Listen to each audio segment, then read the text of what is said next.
Welcome into WagerTalk TV. I am Drew Martin, joined by Las Vegas Chris and Tony Finn from WagerTalk.com. We're talking NFL Sunday action here, 1 p.m. Eastern, 10 a.m. Pacific kick on CBS. We got Cleveland Browns at the Cincinnati Bengals, 50.5 being the total here, Tony. Cleveland, -3, -120 right now. What are you thinking with this Cleveland at Cincinnati matchup, Tony? Before I throw down on this matchup, I forgot to mention in some earlier videos that for those who do some self-handicapping, it's time to start paying attention to the weather. Some weather issues turned up last week in several games. You saw it in the Monday night game. Buffalo. It was raining in Buffalo when Kansas City was playing. So, and it's off topic a little bit, but you possibly could see some weather issues in the Midwest. Cleveland at Cincinnati.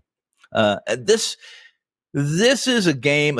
I think it's a really good spot as long as Mayfield's gotten through that rib injury. I think what we saw last week with the Cleveland-Pittsburgh game was not only did Cleveland bounce back from a poor effort in Week 1 against Baltimore, I believe. Week 2, they went in and played a rookie quarterback who they're going to be playing this weekend in Burrows. And that final in that game, I don't recall off the top of my head. I think it was 35-30. But it wasn't as close as that. Cleveland wins 35-30. Burrows never gave up. If you remember that game, he was throwing the ball around the field. I think he threw the ball 61 times against that Cleveland secondary. And since Cleveland's coming off that ass kicking, but the Steelers just put on them, and you could see that he wasn't right. He was trying to cover up that rib injury. He was doing everything he could to kind of decoy and hide it. But no one on the Pittsburgh side of the field, especially the defensive side of the field, were buying it. In fact, anybody who watched that game found Watt.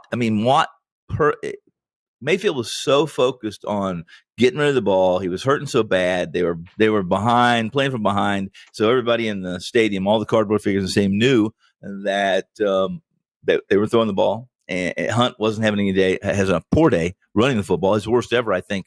At least this year, maybe not worst ever, but 40 yards on 18 carries, not good enough to supplement or subsidize a passing attack that wasn't working, not with a broken rib or a hurt rib from Mayfield. But back to Watt, he perfectly timed the cadence. I mean, that's something that's got to change right now. I watched the rest of the game, and cadence was almost the same thing for Cleveland as long as Mayfield was in the game. And they did pull Mayfield after 2.5 quarters, I think it was, because their reasoning, it could have been for two reasons. It could have been he was miserable, and two, they're trying to protect him and get him ready for a game with Cincinnati, a game that they're supposed to win, a game that they're favored to win, and a game that very similar to after Week 1, they lose in by margin to Baltimore in Week 1, and they come back and they win a game 2. Hey, they had not lost since Week 2, if I'm mistaken, right? They were 4-1 going into Pittsburgh last week.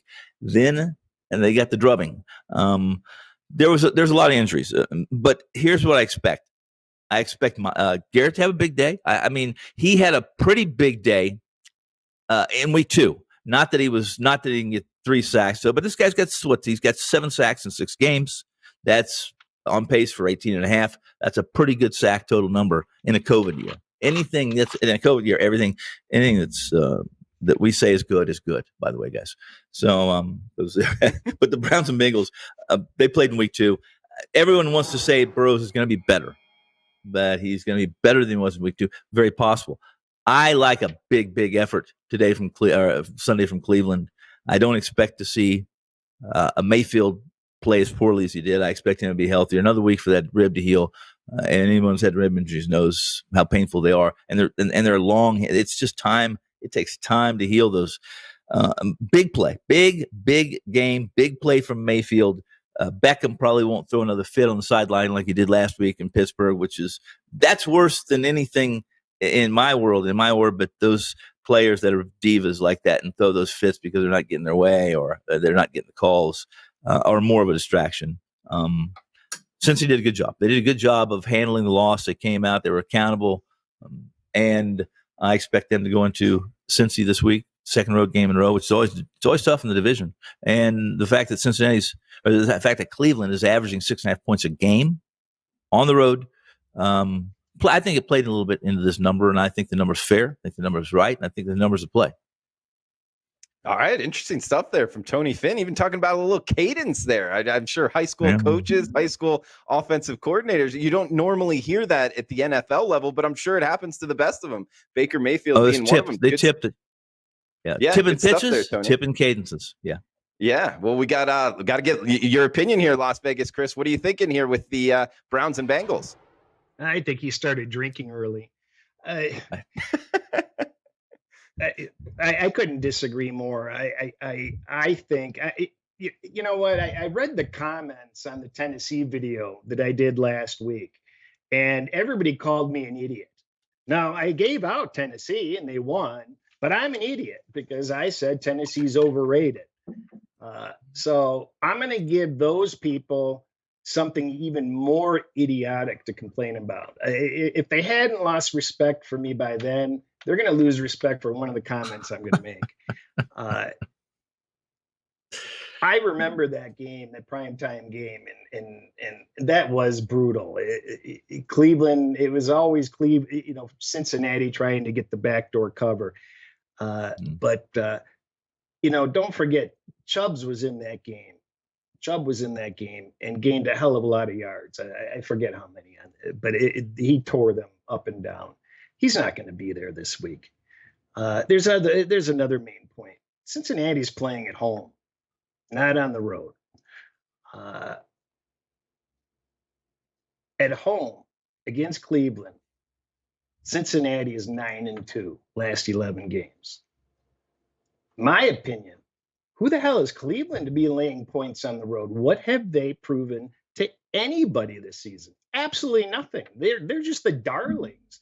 Mayfield is the most overrated, not overrated, but over-promoted subject matter for weekly headlines.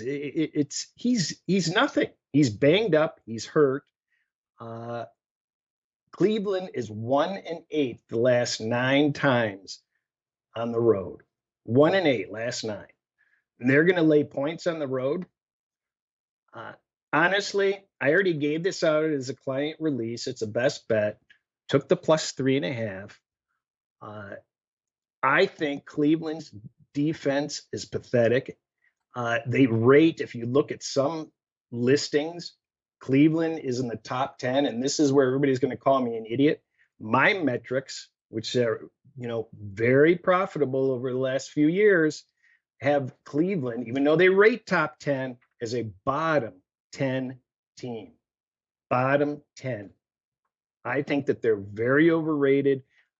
Anything can happen in one game, but I'm going to take the plus 3.5. And you know what, Cleveland, you show me I'm wrong.